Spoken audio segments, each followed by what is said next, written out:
부지런한 사람들의 특징은 내가 손으로 해보고 배우는 것 이상으로 노가다를 하고 몸으로 때우려고 하고 정말 몸이 힘들고 바지런하게 뭔가를 해야지만 한 것 같다는 생각을 하고, 부지런한 사람들은 그게 함정입니다. 여러분 안녕, 이면서다. 부지런한 사람들이 많이 빠지는 함정 같은 게 있는 것 같은데요. 저도 옛날에는 좀 부지런하고 근면한 사람으로서 모든 일이 있으면 손부터 가져다 대는, 내 손으로 직접 해봐야 되고 그런 사람이었습니다. 지금도 이렇게 들어와가지고 내 손으로 직접 해보고 노가다 하고 이런 거를 잘 합니다. 좋아하기도 하고. 아닌가? 이제는 좀 싫어지게 됐는지도 모르지만, 그게 왜 그런 거냐면 제가 조금 생각하는 걸 바꿨어요. 그래서 몸이 부지런하기보다는 머리가, 생각이 부지런해야 된다, 이런 생각으로 많이 바뀌었거든요. 원래는 약간 시행착오를 통해서 배우는 스타일, 그래서 뭐든지 직접 해봐야지, 일단 해봐야 알지, 이런 스타일이었습니다. 그리고 남들이 막 싫어하는 노가다, 꼭 참고 하는 거, 이런 것도 워낙 잘하다 보니까, 그러니까 그냥 들어가가지고 해보면은 좀 느낌도 오고 그런 게 나쁘지는 않죠. 그러니까 직접 체험해보고 배우는 게 그렇게 썩 나쁜 건 아니지만, 부지런한 사람들의 특징은 그냥 그렇게 해서 내가 손으로 해보고 배우는 것 이상으로 노가다를 하고 몸으로 때우려고 하고 정말 몸이 힘들고 바지런하게 뭔가를 해야지만 한 것 같다는 생각을 하고, 부지런한 사람들은 그게 함정입니다. 그런 것들을 머리로 한 번 더 귀찮게 해주면, 내 머릿속에서 한 번 더 부지런하게 생각을 하면 훨씬 더 효율적으로 할 수 있는 때가 많은데, 근데 부지런한 사람일수록 그냥 일단 가가지고 해야지, 이런 생각 가지고서 잔꾀를 부리려고 잘 안 하죠. 근데 그게 잔꾀라기보다는 더 효율적으로 더 잘 할 수 있는 방법을 그냥 몸이 아니라 머리로 생각하고 머리로 부지런하게 하면 되는데, 어떻게 보면 그것 자체도 되게 귀찮고 훈련이 되지 않으면 잘 안 되는 거기 때문에 안 하는 경향이 되게 큰 것 같습니다.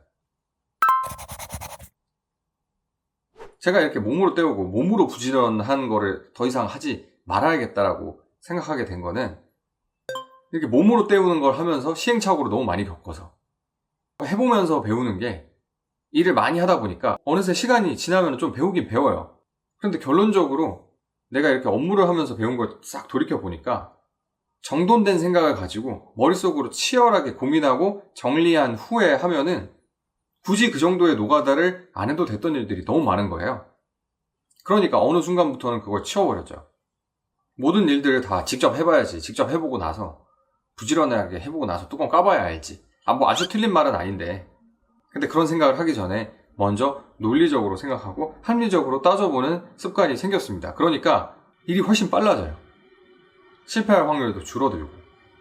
항상 근면한 부지런함을 권하고 강조하는데, 생각해보니까 내가 몸이 부지런하려고 노력하는 바람에 내 머리가 생각할 기회를 많이 안 주지는 않았나, 그렇게 반성하게 되더라고요.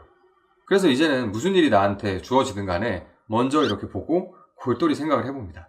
그리고 먼저 정보를 모으고 합리적인 방법을 생각해보고 가장 경제적인 해답을 찾아보고 그 이후에 가서 부지런하게 일을 하는. 근데 이제 그렇게 하다 보니까 좀 제가 정신머리가 썩어가지고 이제 몸으로 하는 것도 귀찮아가지고 안 해지는 그런 게으름의 수렁에 빠지는 것 같기도 한데, 근데 결론적으로 뭐가 더 낫냐고 하면, 우리가 더 많은 일을 더 잘하기 위해서는 몸이 부지런한 것보단 머리가 부지런한 게 훨씬 나은 것 같습니다.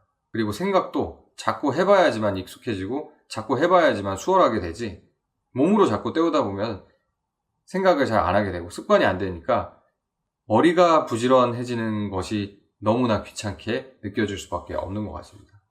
그러니까 비교적 근면하신데도 속도가 잘 안 나는 분들이라면 당장 노가다 하려는 그 몸에 배인 습성을 버리시고 머리를 팽글팽글 돌리는 연습을 저랑 같이 해보셨으면 좋겠습니다.